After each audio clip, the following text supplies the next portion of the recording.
Assalamualaikum warahmatullahi wabarakatuh. Nama saya Muhammad Wafiq bin Zahari, nombor pendaftaran 01 DE 20F1043. Okey, tajuk pembentangan saya ialah dadah, perosak bangsa. Okey, yang pertama ialah pengenalan mengenai dadah. Dadah adalah bahan yang boleh menyebabkan perubahan dalam psikologi dan psikologi seseorang. Dadah kebiasaannya dapat dibezakan daripada makanan atau bahan yang memberikan nutrisi. Penyalahgunaan dadah atau bahan terlarang boleh mengakibatkan kerosakan otak yang menyebabkan berlakunya perlakuan yang tidak dapat dikawal oleh seseorang. Pada kebiasaannya, pengambilan dadah akan mendatangkan perasaan gembira yang melampau atau ketagihan kepada individu. Ia bertujuan untuk lari daripada masalah. Terdapat beberapa kaedah penggunaan dadah, iaitu melalui suntikan, penyedutan, merokok, pengenyesan, penyerapan melalui tampalan pada kulit dan melalui melarutkannya di bawah lidah. Okey, seterusnya ialah jenis-jenis dadah. Dadah mempunyai 5 jenis. Yang pertama, jenis-jenis dadah ialah optin yang dihasilkan daripada pokok optin yang diproses untuk menghasilkan heroin, morfin dan candu. Dan seterusnya ialah jenis dadah cannabis yang dihasilkan dari pokok cannabis yang diproses untuk menjadikan ganja dan hasis. Okay, seterusnya ialah jenis dadah depresin, selektif, sinoptik, jenis berbiturat dan bukan berbiturat serta tranquilizer. Dan seterusnya stimulan iaitu jenis amfetamin dan kokain. Dan akhir sekali ialah hallucinogen iaitu LSD, mescaline and psilocybin. Okey, seterusnya ialah punca-punca yang menyebabkan seseorang itu mengambil dadah. Okey, punca pertama ialah tekanan ataupun depresi. Tekanan depresi ni mempunyai beberapa faktor lah. Itu masalahnya ialah masalah selalunya masalah kemiskinan. Seterusnya masalah ibu bapa sering bergaduh di rumah yang menyebabkan anak-anak berasa tekanan. Dan seterusnya ialah berlakunya masalah pembulian di sekolah yang menyebabkan seseorang tu menjadi merasakan diri mereka dipulau ataupun disisihkan daripada rakan-rakan yang menyebabkan mereka menjadi depresi. Seterusnya ialah pengaruh rakan sebaya.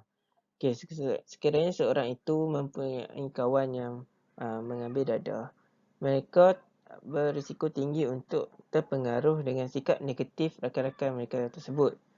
Sekiranya mereka tidak berfikir secara rasional dan mempunyai rasa ingin tahu yang tinggi untuk mencuba benda baru, mereka akan mudah untuk dipengaruhi oleh rakan-rakan mereka yang mengisap dadah. Jadi mereka akan mudah untuk menerima ajakan rakan untuk mengambil dadah. Okey, yang ketiga ialah masalah keluarga. Okey, sekiranya ibu bapa itu kurang meluangkan masa bersama anak-anak dan terlalu memberi kebebasan kepada anak-anak, ia akan menyebabkan anak-anak itu mudah untuk terjebak dalam gejala penagihan dadah kerana ibu bapa tidak memantau kegiatan harian anak-anak mereka. Okey, seterusnya ialah langkah-langkah untuk mengatasi pengambilan dadah. Okey, pada peringkat pertama ialah peringkat keluarga. Ibu bapa perlu meluangkan masa dengan anak-anak. Okey, contohnya ibu bapa perlu boleh mengajak anak-anak untuk beriadah pada hujung minggu. Dan seterusnya ibu bapa juga perlu bersikap tegas kepada anak-anak supaya mereka tidak terlalu bebas dan mudah terpengaruh dengan dadah. Dan seterusnya ialah ibu bapa perlu memantau kegiatan sosial harian anak-anak mereka. Contohnya tempat yang sering anak-anak mereka kunjungi.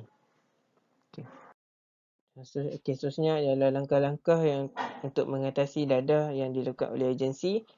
Okey, Yang pertama, kita mempunyai agensi anti dadah kebangsaan iaitu AADK. AADK sering melakukan kempen anti dadah di seluruh Malaysia dan di pelbagai peringkat seperti sekolah dan universiti. Dan seterusnya ialah agensi YAPIM.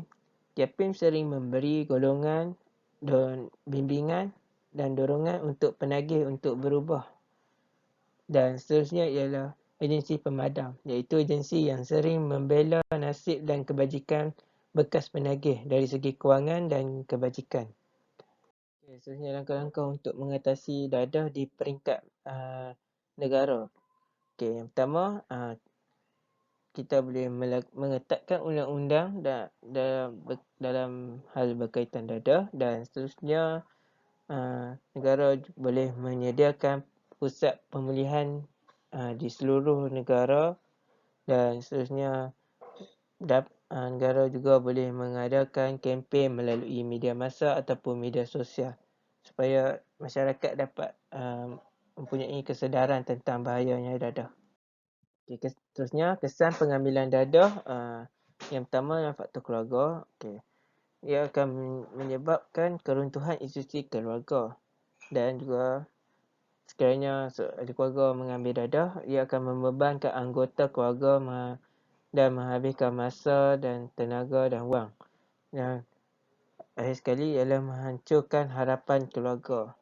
Dan seterusnya, di peringkat masyarakat, kesannya ialah melemahkan perpaduan pembangunan dan kemajuan masyarakat, dan akan menimbulkan persengketaan dan perselisihan faham antara satu sama lain, dan menyebabkan timbul banyak kejadian jenayah seperti ragut dan rompak. Dan kesan terhadap negara ialah negara perlu menanggung kos untuk menyelenggara program pencegahan dadah, menyediakan kemudahan rawatan dan pusat pemulihan dadah. Dan seterusnya, negara perlu menanggung kos dari segi meneruskan kegiatan penguatkuasaan tersebut. Dan seterusnya ialah menyebabkan keseluruhan ekonomi negara akan terjejas. Okey, kesimpulannya, dadah ialah bahan yang amat berbahaya kepada seluruh masyarakat, dan sekiranya pengambilan dadah secara berlebihan akan menyebabkan kematian kepada pengambilnya disebabkan overdose. Dan dadah adalah salah satu faktor utama yang menyebabkan pelbagai masalah sosial dan jenayah yang menyebabkan banyak berlakunya rompakan, ragut, dan kes bunuh juga sering berlaku disebabkan oleh dadah. Sekian daripada saya, terima kasih.